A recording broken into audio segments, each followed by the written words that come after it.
Pace bowling পিচের জন্য সুপরিচিত দক্ষিণ আফ্রিকা, কিন্তু সেই দক্ষিণ আফ্রিকা এবার এক ব্যতিক্রমী ইতিহাস গড়েছে। দেশটির ঘরোয়া ফ্র্যাঞ্চাইজি ক্রিকেট টুর্নামেন্ট এসএ টি-20-তে এক ইনিংসের পুরো 20 ওভার বল করেছে স্পিনাররা, যা ফ্র্যাঞ্চাইজি ক্রিকেট ইতিহাসে প্রথম কোনো ঘটনা। ফ্র্যাঞ্চাইজি ক্রিকেটের ইতিহাসে প্রথম হলেও টি-20তে এড়িয়ে তৃতীয়বারের মতো এমন দৃশ্য দেখা গেল। নজির গড়ার এই ম্যাচে জয় পেয়েছে মুজিবুর রহমান ও জো রুটের দল পার্ল রয়্যালস। পার্লের বোলেন পার্কে গত শনিবার এসএ টি-20 টুর্নামেন্টে মুখোমুখি হয় স্বাগতিক পার্ল রয়্যালস ও প্রিটোরিয়া ক্যাপিটালস। লো স্কোরিং ম্যাচটিতে আগে ব্যাট করতে নেমে পার্ল নির্ধারিত 20 ওভারে 4 উইকেটে 140 রান সংগ্রহ করে। তাদের পক্ষে ইংলিশ তারকা রুট সর্বোচ্চ 78 এবং ডেভিড মিলার 29 রান করেছেন। পরবর্তীতে লক্ষ্য তাড়ায় নামা প্রিটোরিয়াকে স্পিন ঘূর্ণিতে কাবু করেছে পার্ল। কোনো পেসার ব্যবহার না করেই তারা প্রতিপক্ষকে 129 রানে আটকে দেয়।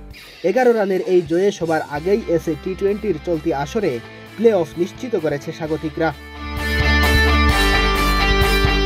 জয়ের লক্ষ্য নিয়ে খেলতে নেমে 5 জন স্পিনার ব্যবহার করে পার্ল।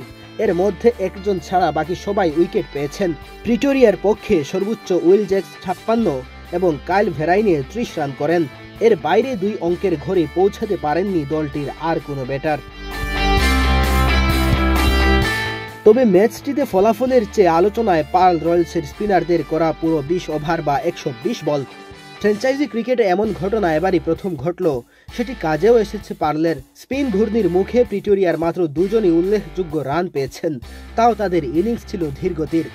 এর সঙ্গে ছিল দারুণ ব্যাটিং বিপর্যয়, যা পরিশেষে দলের হারে নিশ্চিত করেছে।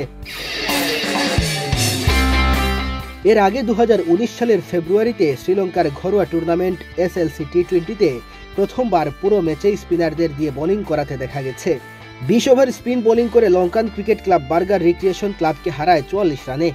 দ্বিতীয়বার এমন চিত্র দেখা যায় আন্তর্জাতিক টি-20-তে। চীনের হাংজুতে অনুষ্ঠিত 2023 এশিয়ান গেমসে বাংলাদেশের বিপক্ষে মালয়েশিয়ার স্পিনাররা পুরো 20 ওভার বল করেছিলেন।